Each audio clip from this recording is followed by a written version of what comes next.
विचारी सोचहि मति माता, सोना ठरई जो रचहि विधाता। कर्म लिखा जऊँ बाहुर नाहू, तो खत दोष लगाई यकाहू।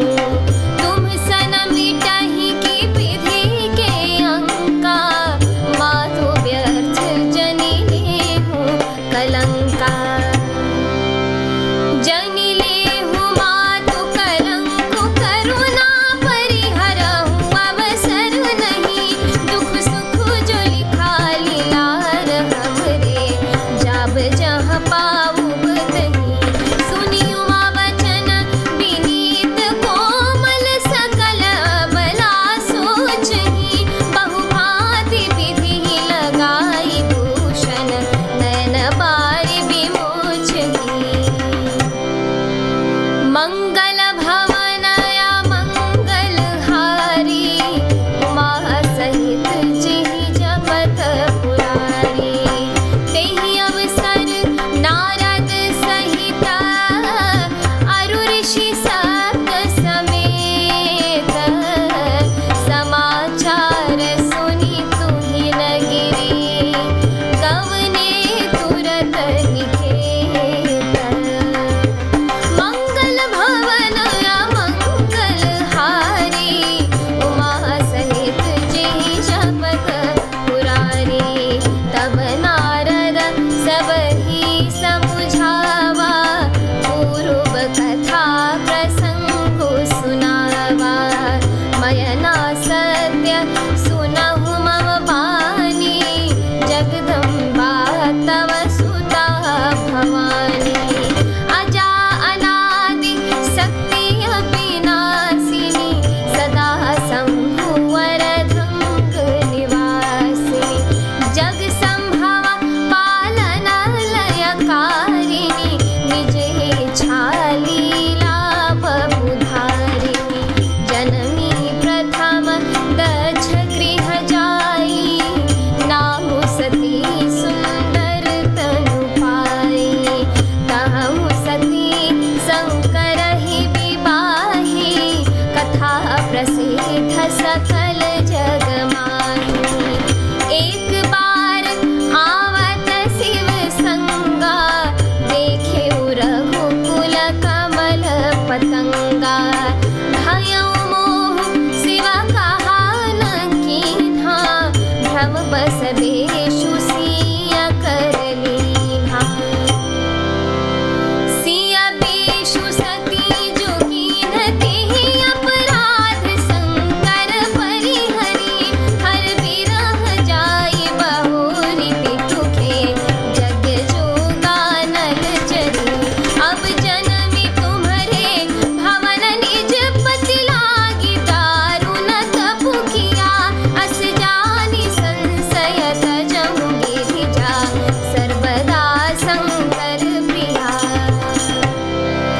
मंगल भवन मंगल हारी, उमा सहित जिहि जपत पुरारी। सुनि नारद के बचन तब, सब कर मिटा विषाद। छन महु व्यापी सकल पुर, घर घर यह संवाद।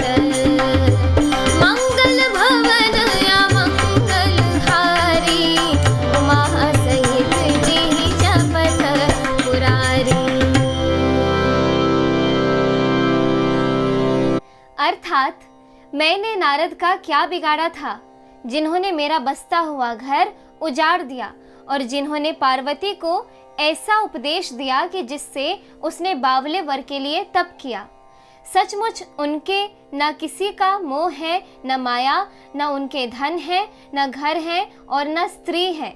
वे सबसे उदासीन हैं, इसी से वे दूसरे का घर उजाड़ने वाले हैं। उन्हें न किसी का लाज है, न डर है। भला बांझ स्त्री प्रसव की पीड़ा को क्या जाने। माता को विकल देखकर पार्वती जी विवेक युक्त कोमल वाणी से बोली, हे माता, जो विधाता रच देते हैं वह टलता नहीं है, ऐसा विचार कर तुम सोच मत करो। जो मेरे भाग्य में बावला ही पति लिखा है तो किसी को क्यों दोष लगाया जाए। हे माता, क्या विधाता के अंक तुमसे मिट सकते हैं? वृथा कलंक का टीका मत लो। हे माता, कलंक मत लो, रोना छोड़ो। यह अवसर विषाद करने का नहीं है। मेरे भाग्य में जो दुख सुख लिखा है उसे मैं जहाँ जाऊंगी वहीं पाऊंगी। पार्वती जी के ऐसे विनय भरे कोमल वचन सुनकर सारी स्त्रियां सोच करने लगी और भांति भांति से विधाता को दोष देकर आंखों से आंसू बहाने लगी। इस समाचार को सुनते ही हिमाचल उसी समय नारद जी और सप्तऋषियों को साथ लेकर अपने घर गए। तब नारद जी ने पूर्व जन्म की कथा सुनाकर सबको समझाया और कहा, हे मैना, तुम मेरी सच्ची बात सुनो। तुम्हारी यह लड़की साक्षात जगजननी भवानी है। ये अजन्मा, अनादि और अविनाशिनी शक्ति है। सदा शिवजी के अर्धांग में रहती है। ये जगत की उत्पत्ति, पालन और संहार करने वाली है और अपनी इच्छा से ही लीला शरीर धारण करती है। पहले ये दक्ष के घर जाकर जन्मी थी, तब इनका नाम सती था। बहुत सुंदर शरीर पाया था। वहाँ भी सती शंकर जी से ही ब्याही गई थी। यह कथा सारे जगत में प्रसिद्ध है। एक बार इन्होंने शिव जी के साथ आते हुए राह में रघुकुल रूपी कमल के सूर्य श्री रामचंद्र जी को देखा। तब इन्हें मोह हो गया और इन्होंने शिव जी का कहना ना मानकर भ्रमवश सीता जी का वेश धारण कर लिया। सती जी ने जो सीता का वेश धारण किया था, उसी अपराध के कारण शंकर जी ने उनको त्याग दिया। फिर शिव जी के वियोग में अपने पिता के यज्ञ में जाकर वहीं योगाग्नि से भस्म हो गई। अब इन्होंने तुम्हारे घर जन्म लेकर अपने पति के लिए कठिन तप किया है। ऐसा जानकर संदेह छोड़ दो। पार्वती जी तो सदा ही शिव जी की प्रिया अर्धांगिनी है। तब नारद के वचन सुनकर सबका विषाद मिट गया और क्षण भर में यह समाचार सारे नगर में घर घर फैल गया। इस एपिसोड में इतना ही। आगे की कथा सुनने के लिए कृपया मेरे YouTube चैनल से जुड़े रहें। धन्यवाद।